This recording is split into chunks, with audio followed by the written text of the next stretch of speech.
Salut tout le monde, aujourd'hui je vous montre dans ce tutoriel comment exporter votre vidéo au véritable format CinemaScope. Voilà, parce qu'en effet, la plupart des vidéastes, lorsqu'ils exportent leurs vidéos, ils ont rajouté les bandes noires et ils exportent leurs vidéos avec les bandes noires. Donc du coup, le logiciel traite également les bandes noires, ce qui est dommage parce qu'elle ne traite pas forcément mieux la vidéo en elle-même. Donc là, je vous montre comment faire pour exporter la vidéo dans le véritable format CinemaScope. Donc la première chose à faire, après avoir importé vos rushs sur la timeline, vous créez un calque d'effets. Donc là, moi, ils sont créés, mais sinon, vous cliquez là et vous cliquez sur calque d'effets, ça créera un nouveau calque d'effets. Vous le glissez-déposez donc juste au-dessus de vos rushs, vous le faites glisser jusqu'à la fin de votre séquence, comme ça vous évitera de rajouter l'effet qu'on va mettre après sur chacun de vos rushs. Vous cliquez dessus, vous allez dans l'onglet ici, effets, et là vous allez rechercher l'effet recadrage. C'est un effet en fait qui va vous aiguiller pour la suite, pour vous donner une idée de l'aspect qu'aura votre vidéo. Pareil, vous le glissez, vous le déposez donc sur calque d'effets. Et là, il y a la petite fenêtre de réglage dans laquelle on va venir modifier les pourcentages. Donc là, moi j'ai l'habitude de mettre 13% en haut et 13% en bas. Voilà, c'est le pourcentage qui se rapproche le plus après du format qu'on veut obtenir. Une fois que vous avez fait ça, vous faites fichier, exportation, média, et là, il va y avoir deux petites choses à modifier avant de faire l'exportation, parce que sinon là, si vous faites exporter, vous allez exporter votre fichier donc avec les bandes noires.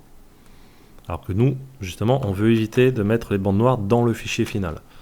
C'est comme si vous mettiez une photo et que vous rajoutiez des bandes noires par-dessus, la photo, elle compte les bandes noires en plus, hein, voilà, parce que pour ceux qui n'auraient pas compris. Donc là, vous allez venir sur l'onglet source, vous cliquez sur le petit symbole, là, découper la vidéo de sortie. Et là, vous allez rentrer la valeur. Donc moi, là, j'ai l'habitude de rentrer 139 en haut.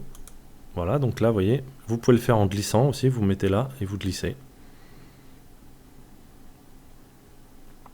Pour rejoindre les bandes noires. Voilà. Donc là, 139. Pareil. Tac. Voilà, ça c'est la première étape. La deuxième étape, vous cliquez sur l'onglet sortie. Et là, vous allez décocher cette petite case, parce que sinon, donc, vous aurez le fichier 1920 par 1080. Vous décochez cette case, et vous allez rentrer à la place de 1080. Vous allez revenir ici, et donc on avait combien de pixels? 802. Vous voyez, 1920 fois 802 pixels. Donc là, vous allez venir ici, et vous allez, au lieu de mettre 1080, vous allez rentrer 802. Et là, voilà, vous obtenez donc le format de vidéo que vous aurez lors de l'exportation de votre fichier. Voilà, il ne vous reste plus qu'à exporter, qu'à choisir votre dossier de destination, le nom de votre fichier, et de cliquer sur exporter. Vous aurez ensuite donc un fichier, au lieu d'avoir un fichier de 1920 par 1080 avec les bandes noires, vous aurez un fichier de 1920 par 802. Et les bandes noires se rajouteront automatiquement dans votre lecteur multimédia ou votre lecteur DVD ou Blu-ray. Voilà, j'espère que ce tutoriel vous aura été utile et je vous dis à bientôt pour de prochains tutos.